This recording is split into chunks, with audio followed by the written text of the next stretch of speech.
ভেনেজুয়েলায় পরপর দুটি শক্তিশালী ভূমিকম্পে নিহতের সংখ্যা বেড়ে 589, আহত হয়েছেন অন্তত 3000।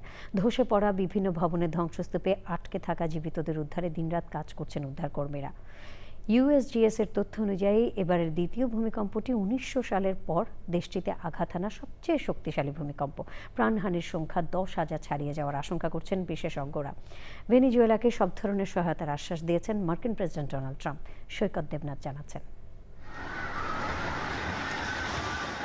বৃহস্পতিবার দক্ষিণ আমেরিকার দেশ ভেনেজুয়েলায় পরপর দুটি শক্তিশালী ভূমিকম্প আঘাত হানে।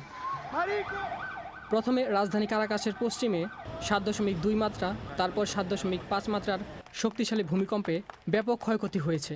যুক্তরাষ্ট্রের ভূতত্ত্ব জরিপ ও গবেষণা সংস্থা United states geological survey USGS এর তথ্য অনুযায়ী এবারের দ্বিতীয় ভূমিকম্পটি 1900 সালের পর দেশটিতে আঘাত হানা সবচেয়ে শক্তিশালী ভূমিকম্প।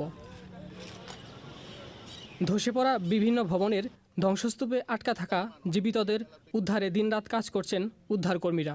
উদ্ধার অভিযানে যোগ দিয়েছেন আন্তর্জাতিক উদ্ধারকারী দলগুলো। ভেনেজুয়েলার অন্তর্বর্তীকালীন প্রেসিডেন্ট দেলসি রদ্রিগেজ জানান, প্রাথমিক মৃত্যু ছাড়াও ধ্বংসস্তূপের নিচে চাপা পড়াদের মৃত্যুর আশঙ্কা করা হচ্ছে। ভূমিকম্পে সবচেয়ে ক্ষতিগ্রস্ত হয়েছে ভেনেজুয়েলার লা গুয়াইরা রাজ্য। ইউএসজিএসের পূর্বাভাস বলছে, ধ্বংসস্তূপে আটকা থাকা মানুষের সংখ্যা বিবেচনায় প্রাণহানি কয়েক হাজারে পৌঁছাতে পারে। ভেনেজুয়েলা সরকার জানিয়েছে, নিখোঁজ ব্যক্তিদের তথ্য সংগ্রহের জন্য একটি বিশেষ ওয়েবসাইট চালু করা হয়েছে এবং 10,000-এরও বেশি নিখোঁজ ব্যক্তির তথ্য নিবন্ধিত হয়েছে। ভেনেজুয়েলাকে সব ধরনের সহায়তার আশ্বাস দিয়েছেন মার্কিন প্রেসিডেন্ট ডোনাল্ড ট্রাম্প। জরুরি উদ্ধার ও ত্রাণ কার্যক্রমে সহায়তার জন্য জাতিসংঘের সমস্ত অঙ্গসংস্থা সম্পূর্ণ প্রস্তুত রয়েছে বলে আশ্বস্ত করেছেন সংস্থাটির মহাসচিব অ্যান্তোনিও গুতেরেস।